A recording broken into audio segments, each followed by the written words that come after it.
Will you come into my house? Yeah, I'd love to. Thank Okay.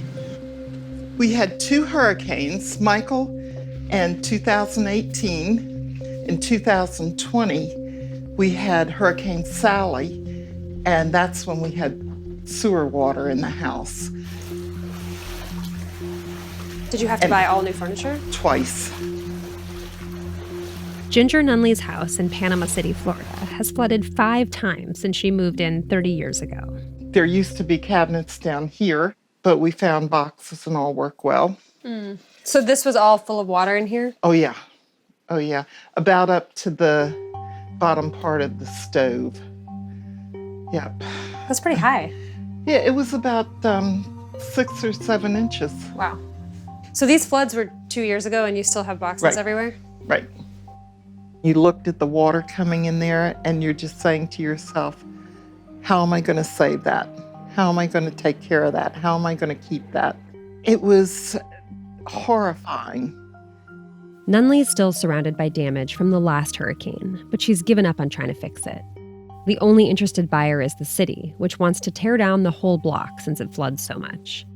It would purchase her home as part of a voluntary buyout program. Using $5 million from the federal government, the city will buy and demolish 21 flood-prone houses and turn the area into green space. But the program has been slow to get off the ground since it was announced in 2018, and Nunley is still waiting for a check so she can move and start over.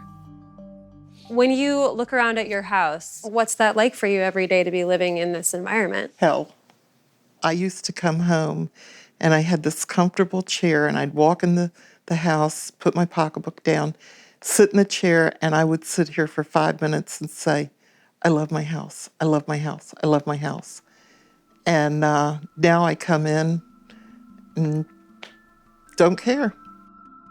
I don't believe that we should have been told, okay, we're going to get this money without having some kind of a date to it, because it's just been a long, drawn-out 2.5 years.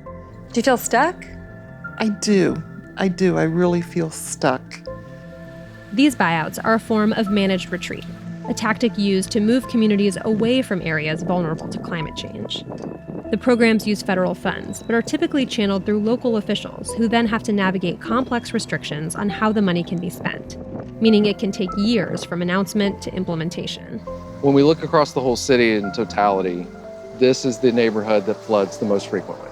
Okay. And these blocks specifically? These specific ones. Josh Street is the city commissioner for Nunley's neighborhood and part of the team responsible for steering residents through the process. Hurricane Michael was 4 years ago. So this funding got allocated 8 months after that storm. We're sitting here now over 4 years later, and I'm still having to say, maybe another month, maybe another month.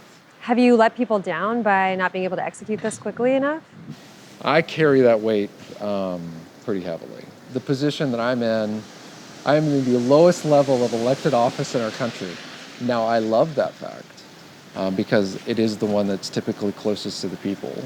But there's also a part of it, I can't control what the federal government does or doesn't do. I can advocate for them to go faster, but I can't make them go faster. In the Florida Keys, county officials are 3 years into a program to buy and demolish homes at risk of sea level rise. Experts predict some roads here could be underwater by 2025. The county has $15 million, 3 times as much as Panama City.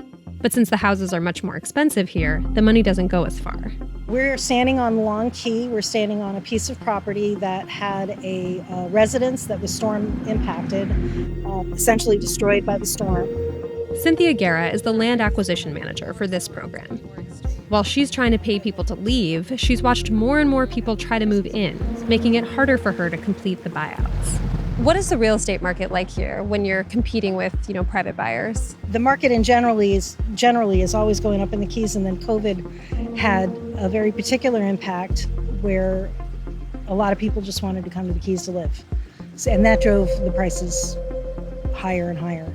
There were, I think, about 64, 65 properties that we had vetted and were eligible to begin the process in the program. And we've purchased 10 of those. How many houses are at risk? Dozens, hundreds? Easily hundreds, probably more. Should people be living in any of these houses up and down this stretch? I think if you ask them, they would say they should be. I'm not going to say they shouldn't be. You know, a lot of people hear managed retreat, and maybe what they hear is the government's coming to take my property. And that's really not what it's about. It's about finding solutions for people that are in a distressed situation and making, their situation better, and at the same time considering what's best for a vulnerable area. As climate change worsens, more and more communities will likely have to employ managed retreat. And getting resident buy-in will be critical to make these programs a success. That means getting people in places like this to accept the harsh reality that the clock is ticking. We've lost about 40 feet of beach that way. Where see that tree stump sticking out? The one way out there from the shoreline? Yeah. That was beach. There were mangroves in front of that. Red mangroves in front of that. Captain Kendall Clay grew up in the Keys. He now runs eco tours and ocean cleanups, trying to help save this slice of paradise for future generations, even as he watches pieces of it disappear. And then when a big storm comes, then it just wipes it out because it's been getting hit by. Because it's been worse all year. Because it's been worse. It doesn't have to be a storm surge for the tide to come over the islands now.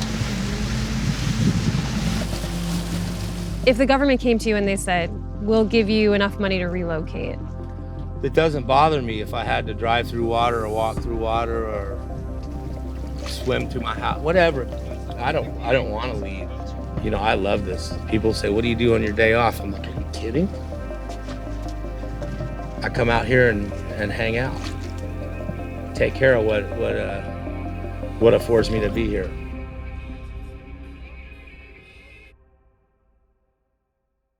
I'm Michael Learmonth, editor-in-chief of Vice News. Too often, traditional news outlets shy away from the real stories and experiences of those living through global conflicts. Not Vice News. Our reporters are on the ground, fearlessly covering the human stories that shape our world. You and millions of others can continue to read, watch, and listen to Vice News for free. But we hope you'll consider making a one-time or ongoing contribution of any size at vice.com/contribute. Every contribution, no matter how big or small, helps support the journalism Vice News brings to you every day. Thank you.